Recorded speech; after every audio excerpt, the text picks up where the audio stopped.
Olá, eu sou o professor Reynold e nós vamos dar início ao nosso curso de Cálculo 2, que vamos nos basear, vamos entender o conceito de integral, tá? Só que para entender isso, eu preciso revisar o conceito básico da derivada. Eu tenho um curso de derivadas, onde eu abordo as regras, todas as passagens e muitos exercícios e tal, está como cálculo 1.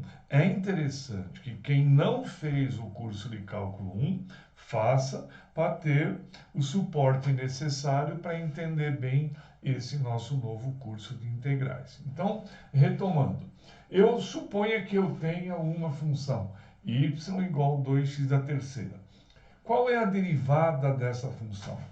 Muito simples. A primeira regra, chamada regra do tombo, pede que esse 3 passe para frente multiplicando e o x caia de 1 grau. Então, eu vou ter uma multiplicação e uma subtração aqui para cair de 1 grau. Então, vai ficar 3 vezes 2, 6, x ao quadrado. Isso é bem simples, bem básico. Vou pegar mais um exemplo.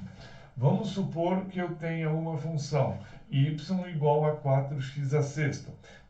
Pela mesma regra do tombo, o que eu vou fazer?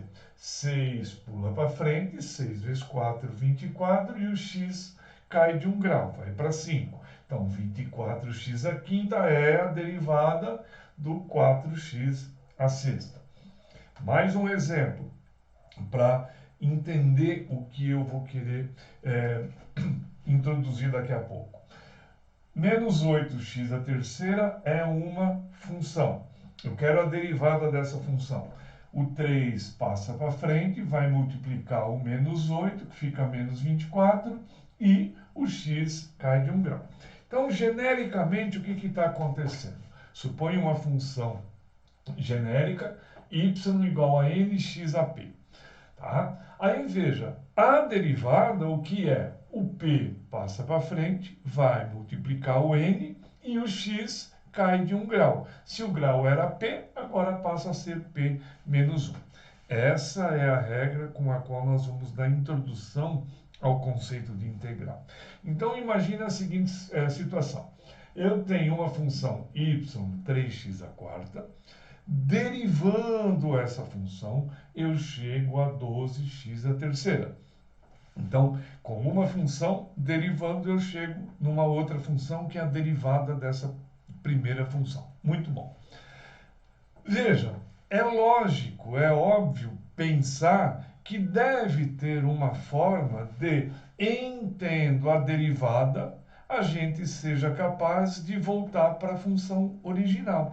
Então, imagina, eu tenho a função 3x à quarta e eu derivo, acho 2x à terceira. Veja, eu estou interessado em sair da derivada e voltar para a função original. Esse processo é o processo de integração. Então, a derivada faz uma determinada ação e a integral desfaz essa ação. Então, veja, na derivada nós temos o que? Temos um conceito de multiplicação e de uma subtração. Uma multiplicação e uma subtração. Então, é lícito, é lógico, que na integral, sendo o contrário da derivada, você vai ter uma divisão e uma soma. Uma divisão e uma soma. É isso que nós vamos ver no próximo vídeo. A visão realmente do que significa a derivada e a integral em conjunto, para que a gente tenha a primeira regra de integração. Tá? Então, é bastante simples. Continuem entendendo, continuem prestando atenção. Uma vez entendido esse mecanismo, as coisas ficam realmente bem mais fáceis.